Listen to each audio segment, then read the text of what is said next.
We have two types of integrals, definite and indefinite integrals, and we can solve both in Matlab. So we are going to go through some examples, and moving to the right hand side of the screen, so we have two sections, one for the indefinite integral and one for definite integral. So in Matlab, you define a section using two percentage sign. It allows you to run a part of a script while the other part is not run. So the first thing you have to do is to define your independent variable, in this case x, as a symbolic variable using the symbs command, and then you define the function which you want to integrate, and the function is a function of x, and I want to integrate sin x.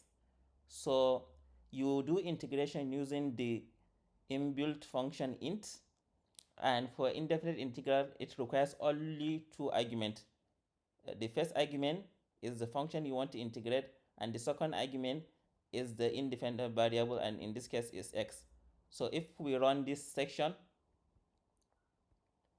you can see the solution is just minus cos x, which is a general expression as we have seen. For example, if I just want to integrate x squared, so if I run the section, you see my solution is just s cubed over 3. For the definite integral, so you do the same thing, and my function is x squared. However, now for the int function, we have to give a third argument, and the argument is you have to specify your lower and upper limit in a square bracket. So I have 0 as my lower limit and 8 as my upper limit.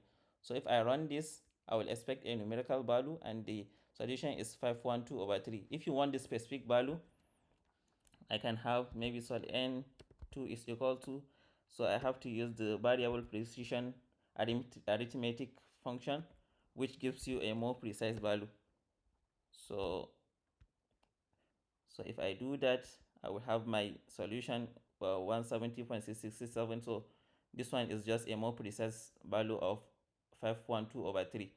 So if, for example, I want to do something different, I have a different function, say sin x, and then, for example, I want to integrate between 0 and 5.